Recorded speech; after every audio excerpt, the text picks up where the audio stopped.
Are we alone in the universe? There is no greater mystery. For years, extraterrestrials have taken hold of our imaginations and permeated our culture through countless books, television shows, and films.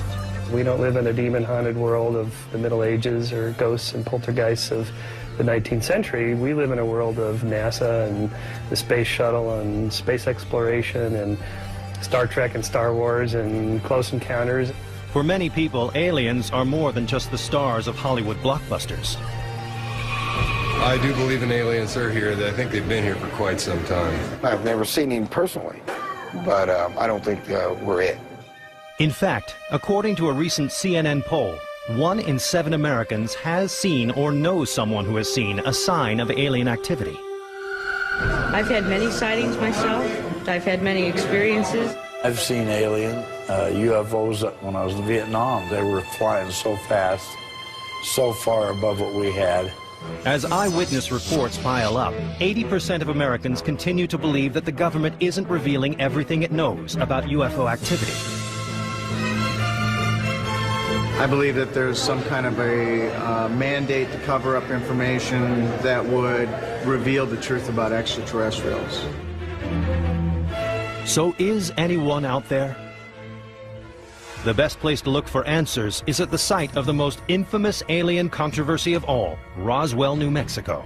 Roswell is an extraordinarily important event because obviously it answers all the questions. Are we being visited? Yeah, an alien spacecraft crashed. The Roswell incident is a fascinating story, not of aliens, but of myth-making. These are the known facts. In the first week of July 1947, several Roswell residents saw a strange object blazing through the night sky. The next morning, a local rancher found debris from a crash out in a sheep field. With the Air Force's 509th Bomb Group stationed just a few miles away, the site was soon closed for inspection. The head intelligence officer subsequently issued a press release to the local paper. A headline in the local Roswell newspaper pronounced that the Air Force had recovered a crashed flying saucer near Roswell.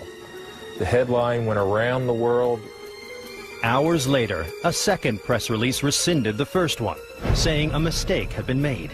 The recovered wreckage was from a weather balloon, not a flying saucer. To suggest that the base intelligence officer of our most elite military unit at the time, the 509th Bomb Group, could not identify rubber and tinfoil, instead thinking that that was a spaceship, that's an insult to us and to them. Was it a spaceship or a balloon that crashed on that fateful night in 1947? A trip to downtown Roswell reveals a lot about what version of the story appeals most to visitors and locals alike. UFO paraphernalia fills shop windows and street corners all over town. 200,000 people a year come to Roswell. And you specifically come to Roswell because Roswell is 3 hours from anywhere. According to Randy Reeves, owner and manager of the Alien Zone Twisted Pencil, if an item doesn't have a little green man on it, people won't buy it. I would say the most popular is the life-size alien if they could find them, and you know, it really surprised me how many folks are into the life-size products. The motherlode of all alien lore is just down the street at the International UFO Museum. Here you'll find all the details of the Roswell incident, as well as lots of other information about alien encounters. There's even an extensive research library with thousands of books, photographs and videos, not to mention several life-size extraterrestrials. The most interesting thing I thought at the museum was a three-fingered alien. I think they are so cute. But the nearby Crash Site Cafe has something even the museum can't claim. Of course I believe in aliens. I have an alien that works here. Would you like to meet him? This is Mikey. He's our morning cook. And he's always doing his job, you know. And you can get your alien to go. They love, especially he's right here. And if you talk to him, they will say hi. But the Roswell incident hasn't just become about cute toys and novelty bumper stickers. Nearly 50 years after the mysterious crash, UFO experts continue to devote serious attention to this bizarre event, and many of them are still trying to prove that it was, in fact, an alien spaceship and not a weather balloon that crashed in the field. I've been doing the research for the last 25 years and full-time for the last 10 years. Roswell investigator Dennis Balthaser has interviewed hundreds involved and believes the government's actions suggest a deliberate cover-up. If this was a weather balloon, why were civilians threatened? Why were they told you cannot talk about this and threatened if they did talk about it, they'd be in trouble? Nuclear physicist and premier researcher of the Roswell incident, Stanton Friedman, finds this evidence compelling. When you have people like Thomas Jefferson Dubose, the chief of staff to the head of the 8th Air Force, a colonel and a general when I talked to him, retired, when you have him tell you flat out that he took the call from his boss's boss telling him to cover it up and send some of the wreckage up there. He was in Fort Worth, Texas. The boss was in Washington. And don't ever talk about it again. And I got that straight from him. That's not a third-hand story. You have to respect that. Colonel Jesse Marcel, the base intelligence officer, described to Friedman the strange debris found at the crash site. There were no wires. There were no vacuum tubes. No little tag saying made in Oshkosh. You know, airplanes are made out of standard parts. There were some I-beam-like pieces, the shape of an eye, like, except only this big. But they had the weight of balsa wood, and they had strange pastel purple symbols along the inside of the I-beam. None of this was conventional. The debris was brought back to the hangar here and guarded for a few days prior to being shipped out to Patterson Air Force Base in Ohio. But it wasn't just debris that was shipped out of town. Reports from retired military personnel may prove something much more disturbing had been found at the crash site. Coming up, alien bodies emerge from the site of the mysterious crash. They were most often described as little people between 3.5 to 4 feet tall, with large heads, slightly slanted eyes, and a frail body. And later, an alien abduction may offer clues to extraterrestrial intentions. I'm sure somebody on board said, "No, why did that idiot go underneath the saucer?"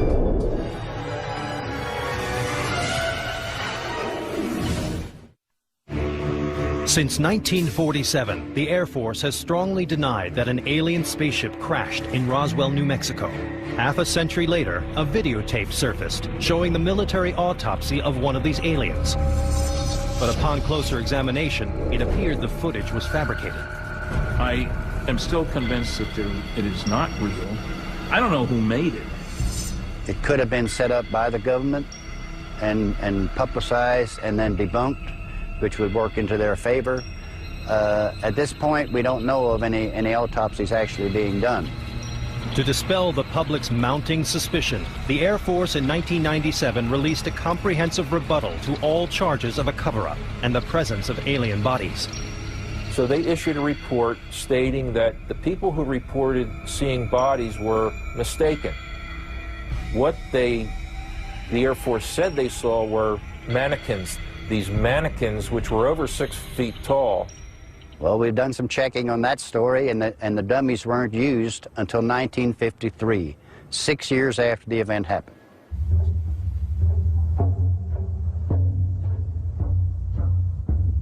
Today, Roswell investigators know they need more solid evidence to prove that aliens exist. If we were able to take some physical evidence and have it tested and prove without doubt, scientifically, that it is not from Earth, then I think we would start getting some support, and that would be my holy grail.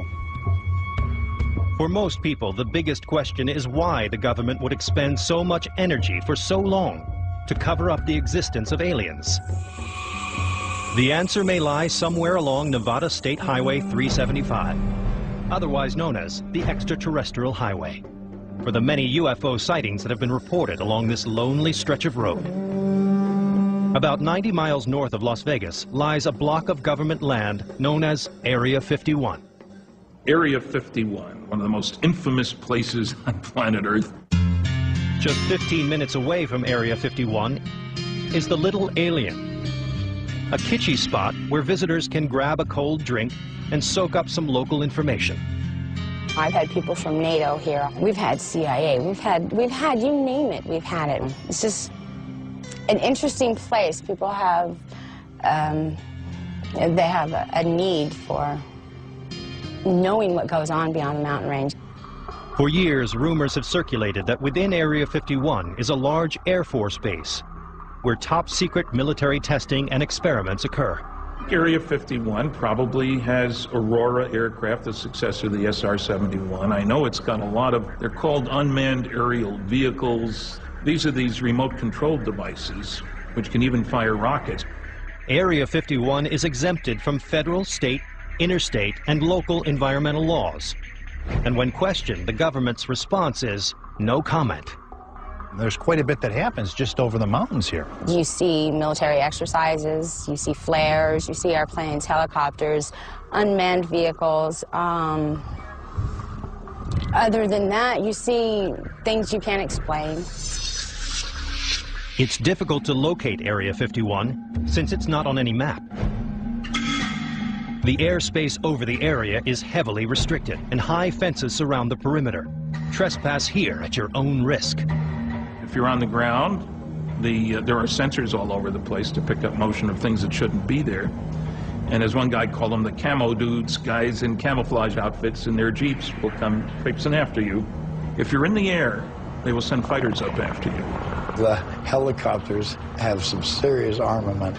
When they shoot you, you're going to be dust. But there's one rumor that always generates the most excitement. I thought that they had reverse engineered the spacecraft that supposedly they found crashed in this area. That rumor stems from the experience of Bob Lazar, who claims he worked at an ultra-secret division of Area 51 called S4. S4 was built and maintained only for one reason, and that was to house and to test any other recovered alien technology vehicles. Lazar says he was a trained physicist at the Los Alamos nuclear facility, and that in 1989 he was approached about a secret government research project and flown to Area 51. Lazar initially thought the spaceship had been developed by the U.S. military. They said, this is an alien craft and we want to be able to duplicate it and we want to know how the thing works. As the senior staff physicist, Lazar was in charge of analyzing the ship's propulsion system. Here was an incredibly complex system. There was nothing even as simple as wiring connecting subsystems together. So it operated more like magic. Every single waste thing that was going on was being utilized by something else. So it was, for all intents and purposes, completely perfect. Over the next few months, Lazar and his team made little progress in understanding how the craft worked. We were dealing with something that could have some just fantastic impact, but at the time we didn't even have the slightest chance on how to duplicate the system or really even understand what was going on. It wasn't your typical day job. Lazar would get called into work erratically, sometimes late at night. After 6 months, the calls stopped coming. Lazar told a few close friends about his experience, and then things got scary. They started following me around more than usual. And friends that I hung around, they even started noticing people following us around. And I started getting a little concerned, thinking, am I all of a sudden going to get wiped out in some way? And this really started looking like a Mission Impossible episode. Lazar claims he went public with this story to protect himself. But many people, like UFO expert Stanton Friedman, don't buy any of it, calling Lazar a fraud. He isn't a nuclear physicist. He doesn't have a degree from anywhere. Didn't go to MIT or Caltech, as he claimed. That he didn't work for Los Alamos. He worked at Los Alamos for a subcontractor. But Lazar insists that the government deleted all of his academic and professional files. They've gone to great lengths to discredit everything that I've said, and successfully so in many respects. Something they always told me, it's one of the easiest things to keep secret because it's so unbelievable. And that really is true. If I heard this story from somebody else, I don't think I'd buy it. It's pretty far-fetched. Only the government knows for certain if Bob Lazar's story is fact or fiction. But the truth is out there. Coming up, a very close encounter of the third kind. Their features were small except for the eyes, and the eyes were huge. And later, could increased sightings around the world suggest we're due for an official visit? I have a sense that there's still more to come. It's not over. It's not over.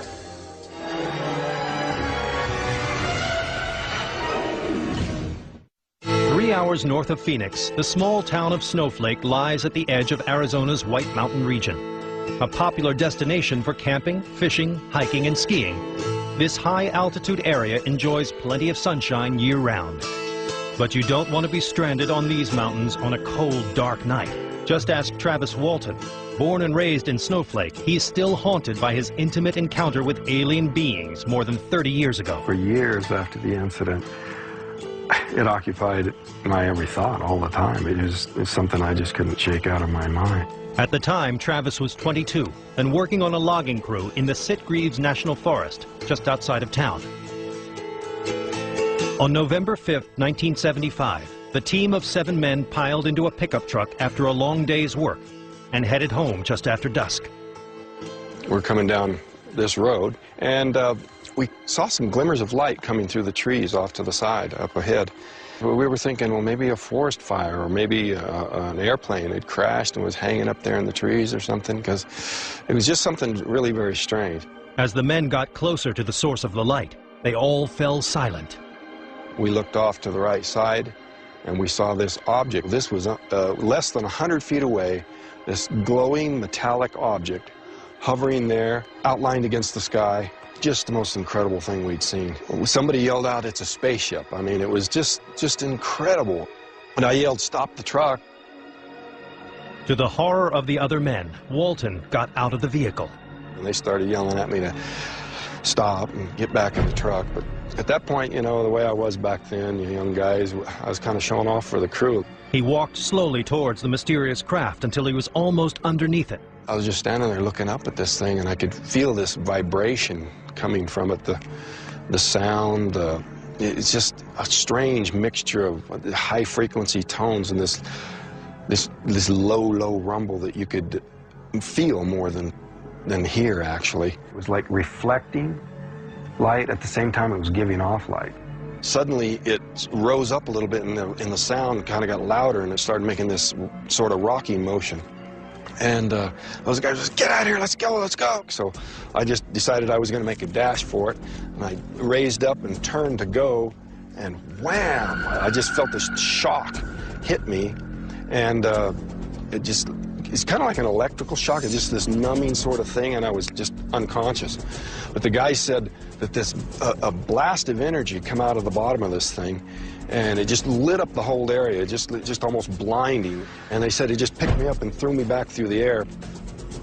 And they said my body went so far and landed so limp, they just thought he'd killed me.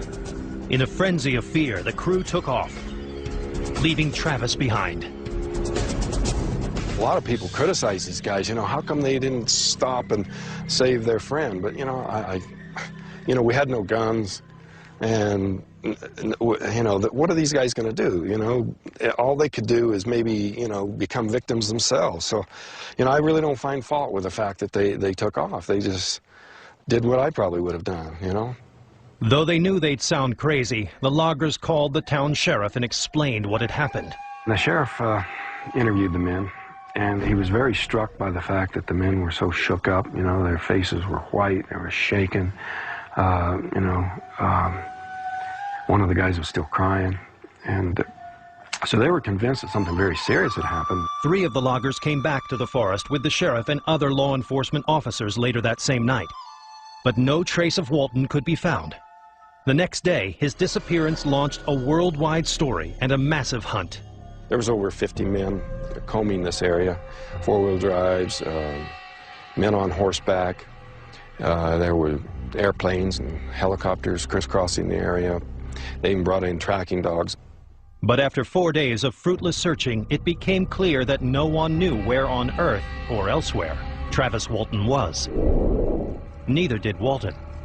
When I came to, I was lying on my back on a hard surface, and I could see a light above me. I was thinking I was in a hospital. But Walton soon realized these doctors weren't human. When I finally got where my eyes could focus, I saw this creature standing over me. They were small, just a little over 4 feet tall. They had a mouth and a human arrangement of features, and their features were small except for the eyes, and the eyes were huge. Another group of aliens then held Walton down and placed a mask over his face. That was the last thing I remember. I woke up lying face down on the cold pavement here in the dark, and I could see a light coming from above. I looked up to see this craft hovering there. You know, it was just there for a second when I looked, and it was shot straight up and was gone from sight almost instantly. Walton found himself near the town of Heber, 30 miles from where he had been abducted. He stumbled into the deserted town and called his family from a payphone. When they arrived, Walton learned just how long he had been gone. I thought that this was the same night. They said, hey, feel your face. And I reached up and I had this, 5-day growth of beard. And I looked at the date on my watch, which was days beyond what it was supposed to be. And that was just quite a shock to me. An international media circus soon descended on Snowflake, and it didn't take long before Walton's credibility was put on the line. Then came all these, attacks, claiming that I was hallucinating on drugs, that I'd had a transitory psychosis, all that sort of thing. It was just made it really doubly hard to endure. The furor eventually died down, and life went back to normal for the residents of Snowflake. But not for Travis Walton. Constantly assailed by disbelievers and embraced by fans, he has found it almost impossible to move on with his life.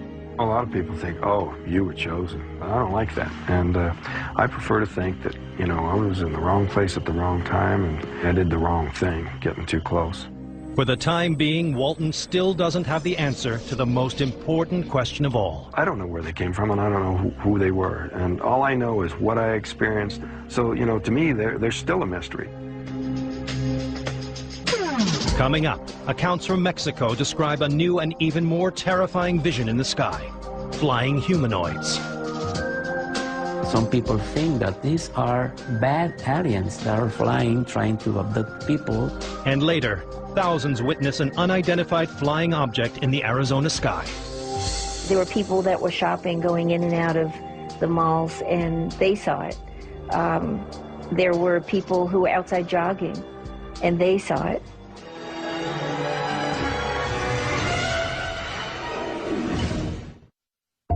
Mexico's balmy breezes, vibrant culture, and delicious cuisine have made it one of the world's most popular vacation destinations. Whether touring the ancient Mayan ruins of the Yucatan or enjoying mariachi music in Mexico City, millions of people love to visit this beautiful country steeped in color and mysticism. Mexico is known as the land of wonders and mysteries, the land where legend and reality become one. But over the past decade, it seems international travelers aren't the only ones flocking to Mexico. Mexico has received more UFO sightings than any other country on this planet. The first in a growing wave of sightings occurred on July 11, 1991, during a solar eclipse. People gathered in Mexico City, one of the most populous cities in the world, to watch this rare event in the sky. What they saw was even more startling. At that moment, when the eclipse began, the people were taping, and suddenly a strange unknown object appeared. They witnessed metallic objects, unidentified flying objects, appear in the sky just as the eclipse was taking place, and remained in the sky as the eclipse was finishing. 17 different people in Mexico City from different vantage points filmed this event. The images that got caught on tape were so spectacular, were so real, were so nitty, so explicit, that we finally realized that we have a very solid and important evidence with many witnesses from different places. From that day, the Mexican people realized that it was real. Since 1991, hundreds of UFO sightings have taken place across Mexico, many during the day. The military has gone from complete denial of these events to a more open position. The Mexican government, the authorities, the military, have been kind enough to talk about the phenomena, to give comments, to acknowledge that most of the incidents really took place, that they believe in the phenomena, they don't have still any explanation, then that's the truth. Since the UFOs never seemed to take any aggressive action, most Mexicans were delighted by their regular appearances. But that all changed on January 16, 2004, when a trembling young police officer told reporters he had been attacked by a flying creature in the city of Guadalupe. ¿Realidad o fantasía? Le tendremos la historia de un policía de Guadalupe que narra la supuesta aparición de una bruja. As he was patrolling the crime-ridden area in his car, the young officer claimed a figure dropped from a tree onto the road. At that moment, he stopped the car, the patrol car, and he noticed something. This body was floating above the ground. He turned on his high beams for a better view. Estaba vestida de negro y tenía los ojos grandes y tez morena. Ya no alcancé a ver más. Estaba vestida de negro, traía un gorro con una punta hacia atrás. Pero no tenía nada de escoba, nada. Pero iba volando sola. The creature then suddenly flew at the car, smashing repeatedly into the windshield. So he put the car in reverse, the patrol car in reverse, trying to run away. He asked by radio for backup, and this flying thing was trying to grab her through the windshield. She was looking at him. It was very close. Terrified, the police officer raced backwards, hitting a wall and losing consciousness. Later, medical tests revealed that the officer had no drugs or alcohol in his system, but was in a deep state of shock. Psychological test revealed that he was not suffering and has never suffered any kind of hallucination or any kind of psychological disorders. Many ufologists say that what attacked the officer is a new and frightening alien being called a flying humanoid. One amateur video even caught two flying humanoids in the air together. This was like a huge dark being with some kind of big, huge cloak. Above this big flying being was a winged entity. Suddenly, a smaller being is expelled from the big flying entity and fly away. And then that smaller entity returned and was absorbed by the bigger one. ¡Ay, ay, se le pegó! ¡Se le metió! Como tapa. Some people think that these are bad aliens that are flying, trying to abduct people. However, these are only theories. We don't know exactly what's going on. But the images are there. UFO investigator Stanton Friedman doesn't find these images persuasive evidence that the creatures are real. I've looked at a number of reports of flying humanoids. I wasn't terribly impressed. But believers like Ed Sherwood think it won't be long before these creatures and others make themselves known in the United States. The people of America are ready for the fact we are not alone. And I do think that coming up in the very near future, there is going to be an unprecedented UFO event, an event that once and for all affirms that we are not alone. Coming up, some residents of Phoenix, Arizona say they've experienced such an event. Is this proof that we're not alone? Thousands and thousands of people saw it. And later, have aliens been here before? The petroglyphs show objects hovering in the sky and little stick figure people pointing up, looking at it.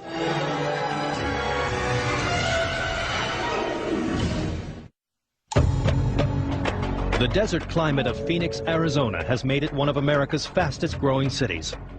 Visitors seek out its luxurious spas and world-class golf courses, while residents enjoy sun-drenched days and moonlit nights. But on the evening of March 13, 1997, as people across the state gathered outside, hoping to catch a glimpse of the famous Hale-Bopp comet, those clear desert skies revealed something far more spectacular. What emerged from the Arizona night triggered the biggest UFO controversy since Roswell.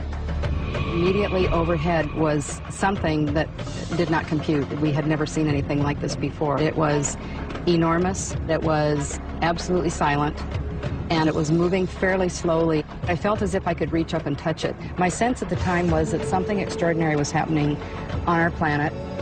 A formation of extremely bright lights in a V shape flew from one corner of the state of Arizona to the other and turned around and flew back. 3 hours. Thousands and thousands of people saw it, were witnesses.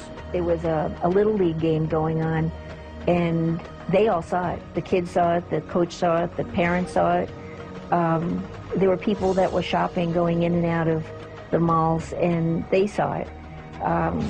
There were people who were outside jogging, and they saw it. The lights took an extremely low path through restricted airspace. And no one seemed to know what these lights could be, or where they came from. Were extraterrestrial beings involved? Concerned, Frances Emma Barwood brought the matter up at a televised council meeting. But city officials quietly urged Barwood to drop the subject. One of the assistant city managers came to me and told me, if anybody asks, you know nothing and don't talk about it. Barwood decided to pursue the mystery further, but no matter what branch of government she turned to, Barwood says she came up against a brick wall. As far as the Phoenix Lights are concerned, the government knows nothing. Barwood believes that if the government had investigated the matter, they would have discovered that a handful of witnesses had also filmed the strange light formation. Jeff Willis, a UFO photographer for over 10 years, was in the mountains above Phoenix that night and shot video of the lights at 7:30 p.m., almost 3 hours before the mass sighting. They were probably, I would say, a good, probably about 35 miles away, and from their size, it's really hard to determine, but I would say they were probably as big as 3 jets put together in length. They were really big, and they were moving very slow. They had to have been something strange, for sure. The footage that revealed the most detail was shot later that evening by a physician who until recently remained anonymous. I was a healthy skeptic when I began all this. Even though I saw something myself, I didn't come forward for 7 years. I stayed anonymous, looking to try to find a logical explanation for what I witnessed. Dr. Kitai first saw the lights in 1995, 2 years before the mass sighting, just a few hundred yards from her secluded home in the mountains above Phoenix. When my husband and I had our first close sighting, it was as close as that tree right there. It was extraordinary. There were 3 amber orbs in a triangle formation just hovering about 50, 75 feet off the ground for minutes. They were about 3 to 6 feet each, very soft amber color, and they didn't glare. And the thought going through my mind was, if I don't get a picture of this, nobody's going to believe it. As I was watching these 2 orbs, it felt that there was an intelligent presence staring back. Was this intelligent presence an alien being? Kitai believes yes. And in January of 1997, 2 months before the mass sighting, she saw the orbs again. This time they were at a distance, and they were far west, and I noticed them, they were in a line formation. As I'm ready to shoot the 3, suddenly 6 amber orbs in a row, equidistant from each other, massive span, it was over 1 mile wide, popped up over the 3. It was really unnerving. I have to tell you, I started to shake a bit. But I did take 6 pictures in a row. And as it turned out, I caught this unexplained phenomena head on, turning into a V shape as the 3 orbs underneath were disappearing. When Dr. Kitai realized how many other people had seen the lights that night, she decided it was time to share her footage with Village Labs, a high-tech computer imaging company. Founder Jim Dilatoso and his employees have years of experience in exposing fake UFO videos and photographs. I'm a scientist. I'm an experimenter. We're a lab. I hardly ever had said it before that the pictures that we had tested could be an extraterrestrial spacecraft. Using Kitai's video with 2 other videos shot at the same time, technicians were able to triangulate the exact position and path of the lights. We got very involved in converging all the images, matching up the times that the television news was on in the background with each of the cameras, to create a position of greatest likelihood of where the object was placed. However, military personnel claimed that the lights were created by high-intensity flares from an Air Force A-10 aircraft. I think that best explains the eyewitness accounts and the actual videotape that we have of them. I mean, we have pretty good videotape. You can see them sort of coming into the screen, one after another, almost like there's a helicopter or a plane overhead that you can see dropping them one by one. But many Phoenix residents found the government's explanation difficult to swallow. They said, oh, we forgot. There was this group of planes that came in from Maryland, and they flew all the way into Arizona, and nobody knew about it. That's like saying that I can build my own F-15 in my garage and roll it out on the street and then start dropping bombs all over the place and then fly it back down and put it in my garage. And they would say, oh, we don't know what that was because we had no knowledge. I had seen this up close and personal in '95, and nobody can tell me that it was military. This was extraordinary technology in a private gated area. To determine whether the lights were flares or not, the technicians at Village Labs compared the optical properties of the lights to footage of military flares. Our contention is that there is no scientific data that these could be flares. We came to the conclusion that they were orbs, that they were balls, that they were steady, they were consistent. Jim Dilatoso and his team also spoke with hundreds of eyewitnesses about the size and shape of what they saw. It was evolving as a flying machine. It was able to make its wings bigger, smaller. So what, according to Jim Dilatoso, are the Phoenix Lights? It's not flares, not A-10 aircraft in formation, not an Aurora aircraft, not a hologram, not a bunch of rich guys in lighter-than-air airplanes in formation. It was an unknown. We couldn't get a match to anything. It's an unknown. An unknown. Those who've seen them believe to be UFOs. Coming up, what did our ancestors know? You go back into the stories from history. There's a guy pointing, and there's looks like a spaceship of some sort. Find out next.